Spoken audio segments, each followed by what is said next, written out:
I was the morning anchor at Fox for about 8 years or so. I developed multiple sclerosis around 7 years ago.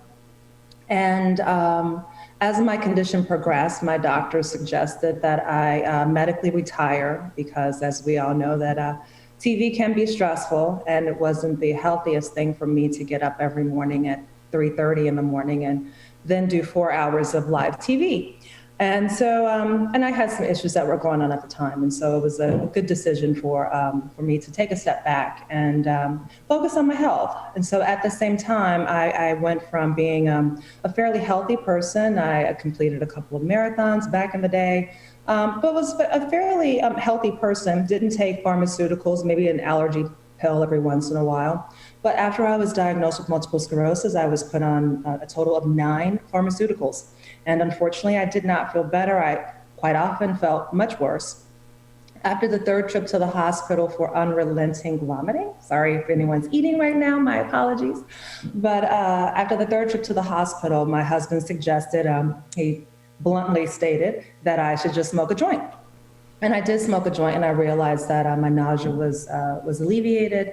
And over the course of a couple of months, in addition to changing my diet is important, and I always tell people that, but I was able to wean myself off of all 9 pharmaceuticals. And realizing that I was using plants, in a diet, and also plant-based medicine and cannabis, that there are still so many restrictions surrounding cannabis medication and cannabis use, because not everyone uses it medicinally. And so I decided that it was time, and it was appropriate for me to just, to borrow the phrase of the day, state my truth. And the truth was that I was using this, and people were being unfairly penalized for it. And I was lucky that first to live in Michigan, because it gives citizens the right to write their own laws and push and advocate for the laws that they feel are important.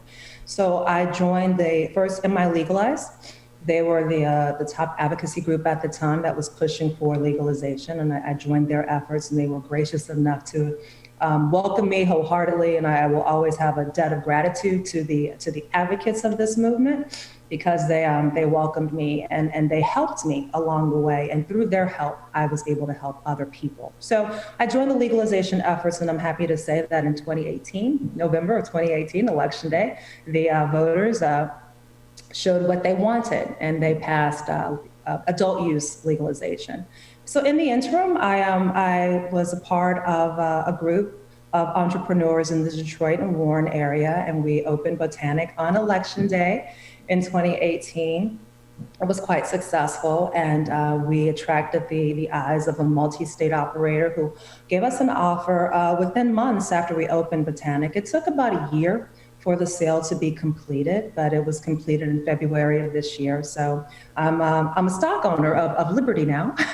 The provisioning center has been renamed Liberty, but quite a few of the employees who started the journey with us at Botanic are still there, and so I always have a special place in my heart for the people there. So let's see, I think I guess that's a nutshell. So we sold Botanic. I'm right now in the process of starting a CBD line. I also want to start a THC line, an edibles line.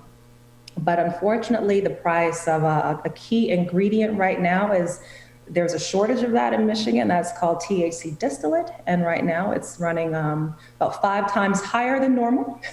And so unless I want to sell gummies for $50 a bag, I won't start that branch of my of what I'm doing right now. But instead, I have started to do more with CBD, and I'm going to launch a CBD line hopefully in the next couple of weeks. I'm also a board member of the Michigan Cannabis Industry Association, so we represent business owners and people who are in the industry. We are advocating for a fair and just and equitable industry that we have the privilege of building from the ground up.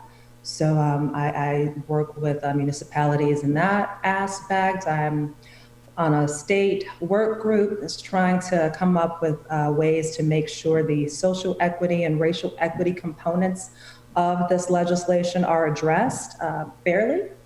And I also volunteer with the League of Women Voters because it is important for all of us to exercise our rights to vote.